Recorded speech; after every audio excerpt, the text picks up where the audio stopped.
В получении так называемых откатов за крупные закупки полицейские подозревают высокопоставленного сотрудника Татарстан-Почта-С 38-летнего Рустема Галиханова. Как установили следователи, руководитель группы управления транспортом, организации контроля перевозок управления почтовой связи при закупке автомобильных шин незаконно обогатился на 330 тысяч рублей. Схема преступления у Айрата Назипова.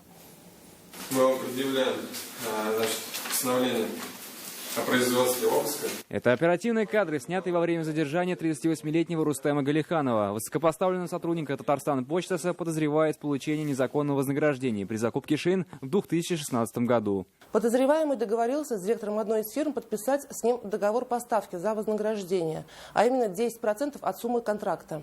Для придания легитимности подготовки закупочной документации в ходе подготовки к редукциону подозреваемый получил от мужчины коммерческие предложения от подконтрольных тому фирм. Как итог, был заключен контракт на сумму свыше 3 миллионов рублей, после чего, уверено следствие, на счет подозреваемого поступили деньги в размере 330 тысяч рублей.